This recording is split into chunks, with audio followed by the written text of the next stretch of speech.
I make no apology. This will not be an easy prosecution.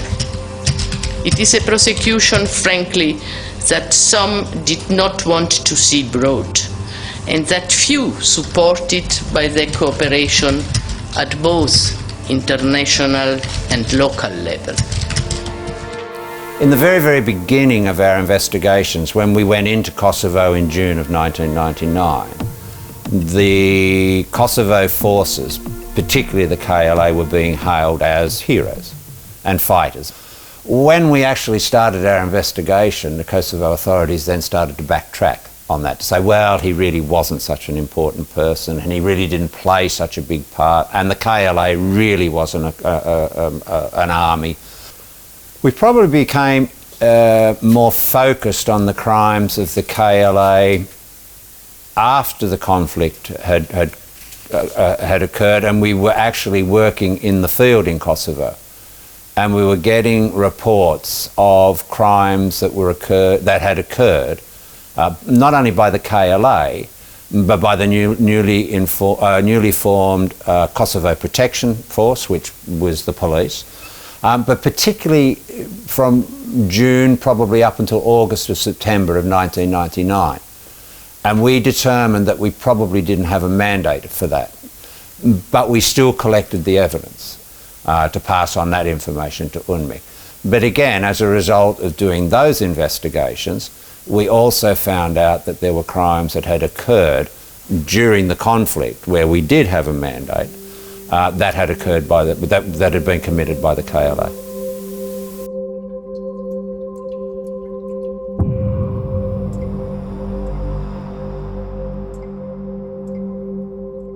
And the frustration came about from a number of reasons. One was getting access to witnesses.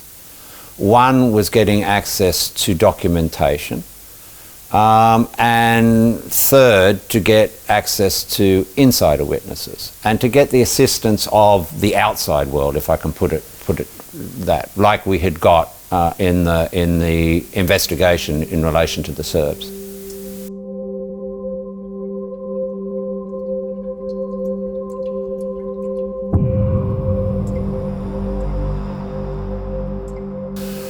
The type of material, though, that we required was sort of intelligence from the military, intelligence from the police, and that wasn't forthcoming. The witness statements in their bare form really weren't worth anything to us. We had to convert that then into our own witness statement. We did get some leads, we did get some witnesses, but the bulk of the information that we wanted to be able to prove that there was command and control within the KLA, that was lacking from the Serb side.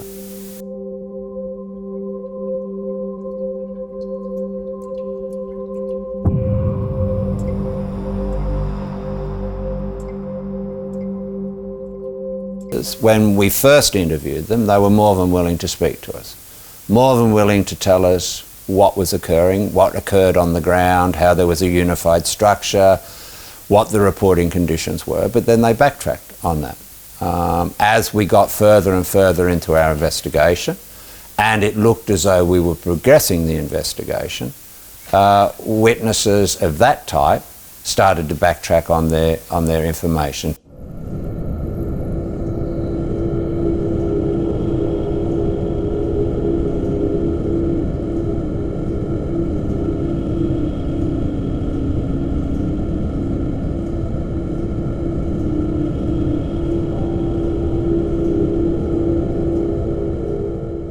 Velime që ka caktu detyre me koordinu punën me shtatë përgjithshëm, ndërsa unë kam pas ta koordinoj me Fatmirin.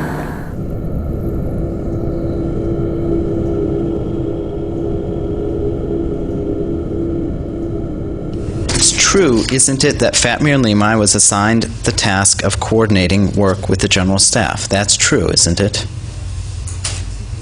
Kjo është një gabim tepër I madh, për shkak se Fatmir Limaj nuk ju ka dhënë të koordinojnë këtë formë që është thënë këtu me shtabin I përgjithshëm, po Fatmir Limaj është dashur të koordinoj shkuarjen time edhe unë të koordinoj shkuarjen e Agim Bajramit deri në shtab përgjithshëm. Thjesht ky koordinim është ka qenë që ne të koordinonim veprimin për të mri deri në Drenicë ku shpresonim dhe ku kishim takuar Hashim Thaqin edhe më herët.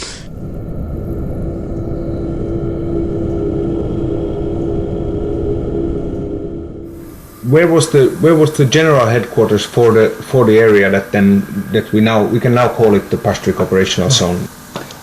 Mund është fjala 98, no? You are talking about 98. Still the spring of 98. So ja përse po flas për pranë 98. Domthonë shtoi përgjithshëm ka qenë Kleç, jo ka pas. Aty ka qenë Fatmir Limaj, komandanti së zonës.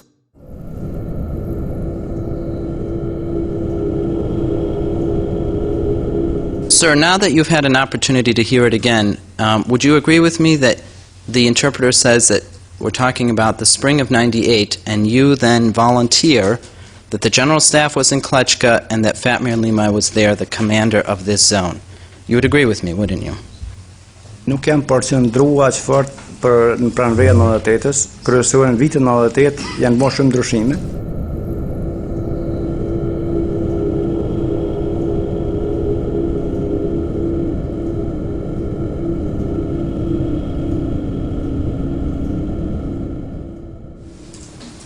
Qëllimi o konë me ardhë këtu edhe mi shpjegu gjykatës se nuk janë kushtet për dëshmitar si që kërkoni ju me ardhë me dëshmu këtu. Unë nuk kom frikë edhe kom kërku me mi hek masa mbrojtëse, edhe pse masa mbrojtëse nuk ka këtu zotëri. Mos i quja ato masa mbrojtëse. Në ka masa mbrojtëse sa i përket sallës gjyqit, jo ma tepër, të kërkoj falje për ata. Witness intimidation in the trials for Kosovo, I've really never seen anything like it before.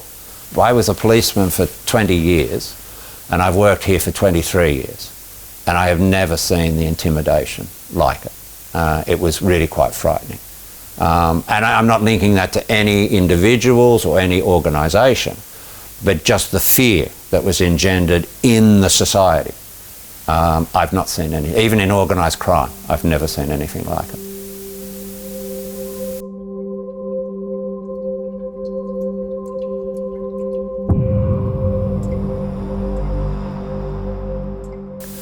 The problem that we had with UNMIK was in the upper levels. It was the same story that we were fighting in the early days in Bosnia, where you can't indict these people. These people are the solution rather than the problem. Eventually in Bosnia, the international community realised they were actually the problem and not the solution, and they turned it around. But that never happened in Kosovo. And where we would put in a request for assistance, it wasn't responded to in the fashion that it would be normally if the Serbs had been the perpetrators. We would get it back within 24 to 48 hours, where it was held onto for a long, long time. In Kosovo as well, my office encounters difficulties in accessing documents from UNMIK. They are at times redacted or delivered in such a way that they cannot be used in court. The cooperation provided by UNMIK in the protection of witnesses has also been sometimes less than optimal. Furthermore, my office is not convinced that UNMIK is properly exerting its control over the conditions set by the chambers for Haradinai's provisional release.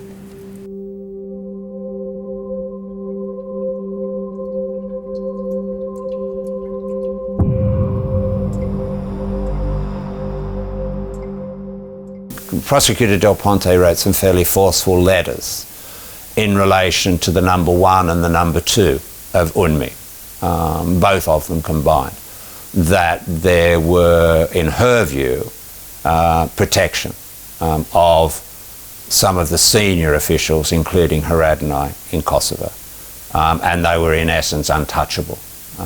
And we were saying that we were gathering the evidence, our evidence was getting stronger and stronger, but they were getting closer and closer and supporting, particularly Haradinaj, more and more.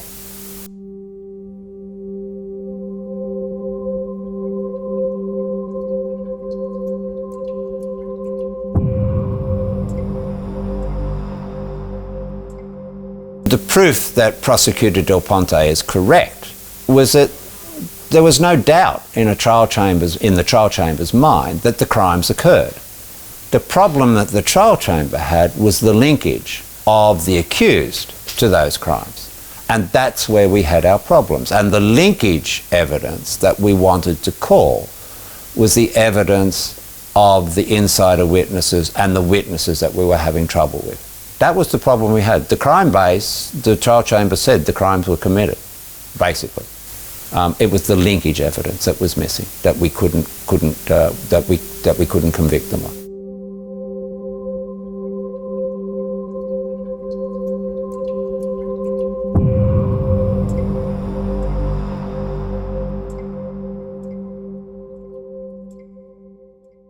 Did we make mistakes? Of course we made mistakes.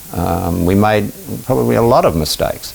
But if you go back and you look at the Serb cases or you look at the Croatian cases, we made mistakes on those as well.